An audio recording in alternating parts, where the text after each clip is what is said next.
एक बार की बात है, माता पार्वती ने मृतलोक से घूमते हुए भगवान शिव के पास कैलाश पर्वत पर पहुँचे। कैलाश पर्वत पर पहुँचने के बाद माता पार्वती ने जो जो मृतलोक में हो रहा था उसके बारे में बताया। कहा कि हे भगवान शिव, मैं जब मृतलोक से गुजर रही थी तो वहाँ देखा कि लोग आपस में लड़ रहे हैं, आपस में झगड़ रहे हैं, आपस में कलह है, एक दूसरे को देखकर जल रहे हैं, एक दूसरे से लोग ईर्ष्या घृणा कर रहे हैं। ऐसा क्यों हो रहा है? लोग को आपस में प्यार नहीं है, एक भाई दूसरे भाई को काट रहा है, एक दूसरे में प्यार ही नहीं है। ऐसा क्यों हो रहा है? तो भगवान शिव बोले कि यह जो कार्य हो रहा है, यह कार्य तुम मृतलोक में गई थी तो तुम्हें पता नहीं हुआ क्यों क्यों हो रहा है? तो माता पार्वती ने कहा कि हमें नहीं पता लगा। तो भगवान शिव कहते हैं कि ठीक है, मैं यह बताऊंगा कि यह मृतलोक में क्यों हो रहा है और इसका उपाय क्या है। इसके लिए तुमको यह कहानी शुरू से अंत तक सुननी पड़ेगी। माता पार्वती कहती है कि ठीक है, मैं आपकी कहानी पूर्ण निष्ठा और मैं अपना किस मन दूसरे जगह बगैर किए आपकी कहानी पूरी सुनूंगी। तो भगवान शिव कहते हैं कि ठीक है। इस पर माता पार्वती अपना स्नान और ध्यान करके आती है और बैठ जाती है कहानी सुनने के लिए। तब भगवान शिव कहते हैं कि मृतलोक में जो लोग आपस में झगड़ रहे हैं, आपस में प्यार नहीं है, व्यवहार नहीं है, उनको कभी भी धन दौलत और उनसे कभी भी कोई ऐसी कार्य नहीं होगी जो एकाग्रता की है। इसके लिए मैं एक ऐसी कहानी सुना रहा हूँ जिससे कि ये तुमको सारे जवाब जो सवाल हैं उसके जवाब मिल जाएंगे। तो माता पार्वती कहती है कि पहला जो हमारा सवाल है, पत्नी पति से कब तक प्यार करती है। दूसरी सवाल पार्वती जी कहती हैं, कौन सी स्त्री का घर खराब हो जाता है, सत्यानाश हो जाता है, कौन ऐसी स्त्री घर का सत्यानाश कर देती है। तीसरी सवाल, स्त्री के लिए सबसे महत्वपूर्ण चीज़ क्या है। और चौथी सवाल, कौन से लोग कभी धनवान नहीं होते। यह चार सवाल माता पार्वती ने भगवान शिव से पूछती हैं। तो भगवान शिव अब ये कहानी शुरू करते हैं कि एक बहुत बड़ा सेठ था और उस सेठ के चार बेटे थे। चार बेटों में चारों का शादी हो गया था। तीन बेटे अलग अलग रहते थे और एक बेटा अपने सेठ माता पिता के साथ रहता था। उन लोगों के पास काफ़ी पैसा था। शुरू शुरू में तो चारों लोग बहुत ही अच्छे से रहते थे, लेकिन जैसे जैसे समय बीतता गया, पैसा आता गया, पैसों का घमंड होता गया, तो उसमें कुछ आदतें बदलाव होती गई। शुरू शुरू में सभी लड़के अपनी पत्नियों को पूरा हक देते थे, पूरा व्यवहार अच्छा था, उनकी आज़ादी थी कि तुम कुछ भी करो, जो करना है तुम अपने सत्य के लिए करो, ऐसा ना कि गलत करो। सत्य के लिए पूरा आज़ादी था। धीरे धीरे समय बदलता गया, पैसों का घमंड होता गया और बाद में लालच, लोभ, ईर्ष्या सब अंदर आते गया।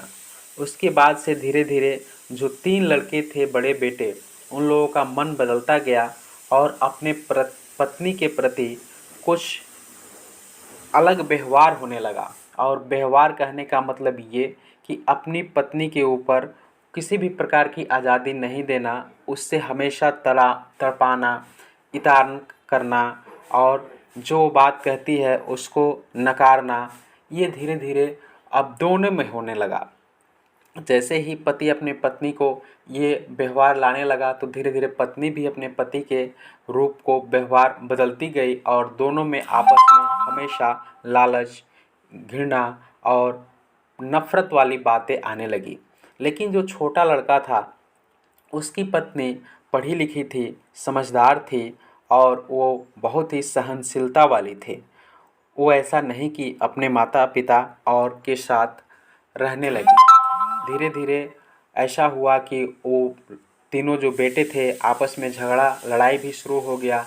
लेकिन ये बात जो छोटी पत्नी थी और उसके जो पति थे उसमें कभी नहीं होता था। वो लोग आपस में बहुत ही प्यार के साथ रहते थे और किसी का जवाब नहीं देते थे जल्दी। अगर कोई बड़े हो, छोटे हो, जेठ हो या अपने उनके माता पिता हो या उनकी पति हो, इतना कुछ कहने के बाद या ऐसी उनकी जो मानसिकता थी उस पत्नी की, छोटी वाली की, कि किसी से लड़ाई झगड़ा नहीं करना और किसी के साथ उल्टा व्यवहार नहीं करना, ये सारी चीज़ें उसमें भरपूर भरा हुआ था। एक दिन की बात है, सेठ सपने में देखा कि उनके दरवाजे से रात 12 बजे कोई औरत निकलकर बाहर जा रही थी। तो सपने में सेठ पूछा कि हे देवी, आप कौन हो? आप कहाँ जा रही हो और कहाँ आई थी? तो वो औरत कहने लगी कि सेठ, मैं इस घर की देवी हूँ, लक्ष्मी हूँ। मैं बहुत दिनों से तुम्हारे साथ थी और जब तक मैं साथ थी तब तक तुम्हारा विकास हुआ, तुम्हारे पास धन दौलत सुख सब कुछ रहा। लेकिन मैं अब तुम्हारे घर से जा रही हूँ। अब हमें यहाँ पे नहीं रहना है। तुम्हारे घर में जो कलह, जो हिंसा, जो आपसी तालमेल नहीं है, इसके चलते मैं अब यहाँ से जा रही हूँ। लेकिन मैं तुमसे प्रसन्न हूँ क्योंकि मैं जितना दिन तुम्हारे घर रही, तुम ब्राह्मणों का भोजन, संत का भोजन कराया, गौशाला बनवाया, धार्मिक कार्य किए, मंदिरों में पूजा पाठ किया और चंदा दिया। मतलब ऐसा ऐसा कार्य किया जिससे कि सामाजिक विकास हो। तो यह बात सुनकर सेठ दक रह गया और बोला कि हे माता, मैं आपसे एक आग्रह करता हूँ। इस पर वो देवी बोली कि देखो, मैं तुमसे बहुत ही प्रसन्न हूँ और मैं तुम्हें वरदान देना चाहता हूँ। तुम मांगो, क्या वरदान मांगते हो? जो भी मांगोगे मैं देकर जाऊंगी। तो इतना पर सेठ बोला कि हे देवी, आपसे मैं कल मांगूंगा क्योंकि मैं अपने बेटे और पतोहू से पूछ लूँगा कि हमें क्या चाहिए, राय मशवरा एक बार कर लूँगा, उसके बाद से ही आपसे मांगूंगा। इतना बात सुनने के बाद देवी कही कि ठीक है, तुम 24 घंटे का समय ले लो और राय करके मांग लो। तो इतना पर वो वहाँ से चली गई और सुबह हुआ। सुबह होने के बाद सेठ अपने पतोहू के पास गया। सबसे पहले बड़ी पतोहू के पास गया कि पूरी कथा सुनाई, व्यथा सुनाई कि लक्ष्मी अब हमारे घर से जा रही हैं। और उसने कहा कि तुम जो मांगना चाहते हो मांग लो।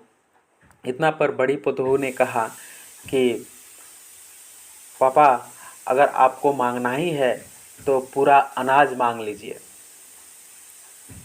अनाज रहेगा तो हम लोग आराम से खाएंगे पिएंगे और मौज मस्ती करेंगे। ऐसा ही उसके बाद से उसका जवाब लेने के बाद दूसरी पतोहू के बात गई।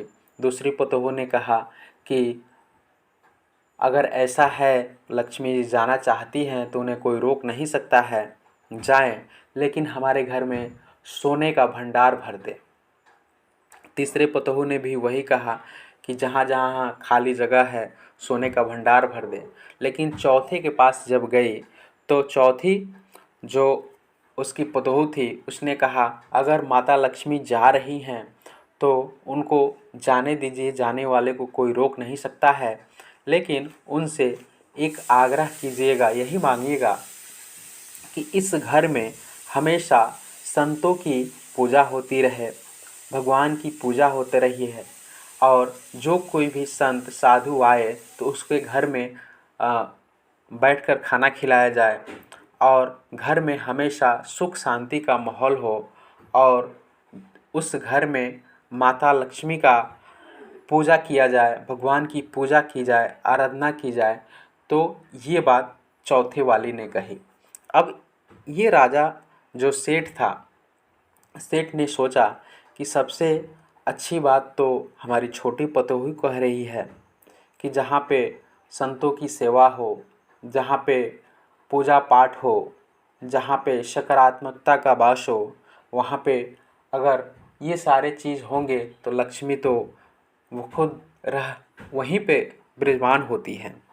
तो जाकर अब सेठ ने जैसे ही अगला रात हुआ तो वो देवी आई और उनके पास प्रकट हुई सपने में, और सपने में ये सारी चीज़ जो चौथी जो उसको पतोही थी उसके बारे में कहने लगा कि आप जो हमें यह चाहिए कि आप हमारे इतना ही वरदान दे दें कि मेरे घर में जो कोई भी साधु संत आए वो भूखा ना जाए और घर में हमेशा सुख शांति का माहौल हो, घर में माता पार्वती और सभी भगवान की पूजा हो, आराधना हो, हवन हो और ये सारे कार्य बहुत ही आसानी से हो। इतना सुनकर देवी ने कहा कि तुम तो ऐसा चीज़ मांग लिया कि ये चीज़ जहाँ पे होता है वहीं पे लक्ष्मी का वास होता है। मैं यह तुम्हें वरदान देती हूँ और मैं अब यहाँ से जाऊँगी नहीं, मैं तुम्हारे घर ही रहूँगी। अब इतना सुनने के बाद सेठ बहुत ही अंदर से खुश हुआ और ये बातें सुनकर अब माता पार्वती यह सब बातें सुन रही थी।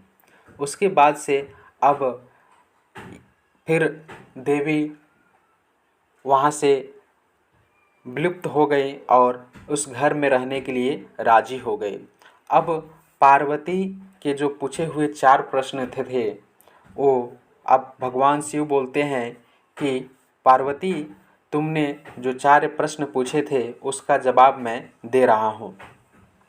सबसे पहला तुमने प्रश्न पूछा था पत्नी पति से कब तक प्यार करती है, तो उसका जवाब है कि जब तक पति अपने पत्नी के ऊपर विश्वास रखता है, आज़ादी देता है, तब तक ही पत्नी पति से प्यार करती है।